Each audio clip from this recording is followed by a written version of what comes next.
and the few that were up there were probably just observers for their artillery.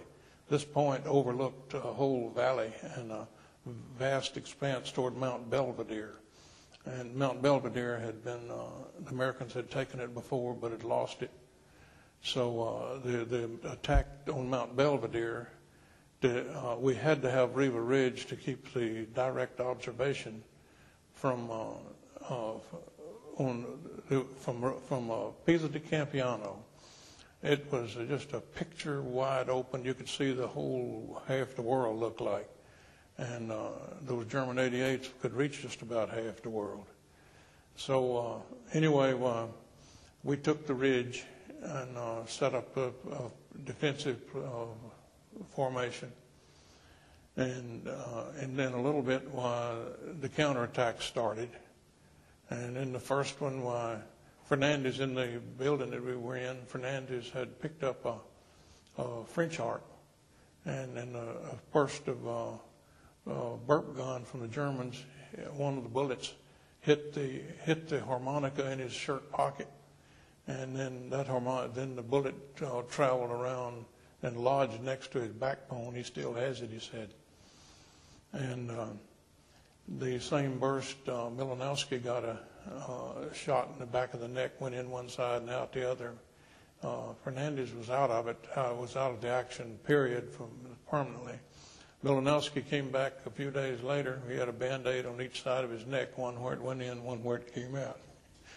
So the counterattacks, they hit us in daytime and then hit us at night. We had one A6 machine gun, a light machine gun with a bipod on the front.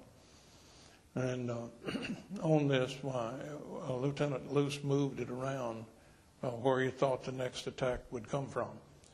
And there was one from this German dugout back toward the point where where we were. There was a trench and that was in line with the circular defense that we had. And Peabody was in a foxhole just in front of the trench. My permanent foxhole was back on the side that didn't have most of the action.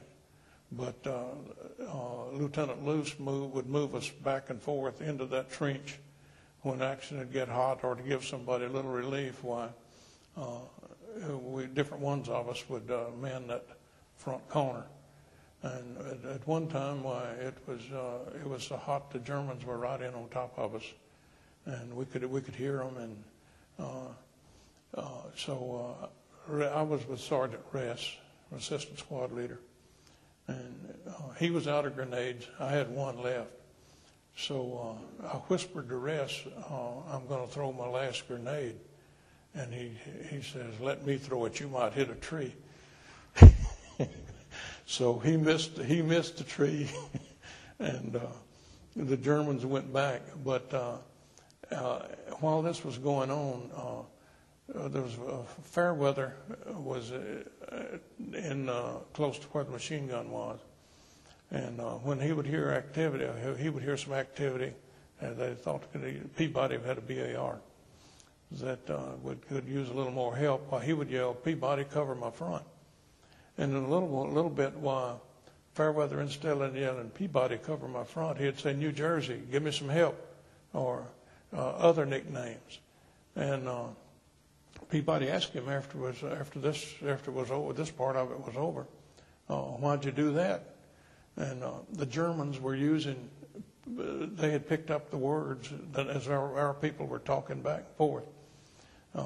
They picked up the words and they were yelling, "Peabody, cover my front."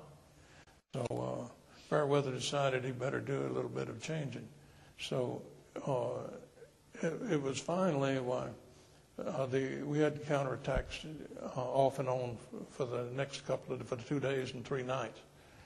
And when the relief came, my hole was fairly close to Lieutenant Luce's. There wasn't about 35 of us up there, so we didn't make a very big circle. But I saw somebody coming right straight through the middle of us, Americans. And Lieutenant Luce looked up and he said, "Get your ass down, you're going to get a shot off." It was Lieutenant Colonel Hamilton, the battalion commander. He didn't correct Lieutenant Luce, but I think he put it down lower on the ground. And then we were relieved by B Company, and we went on.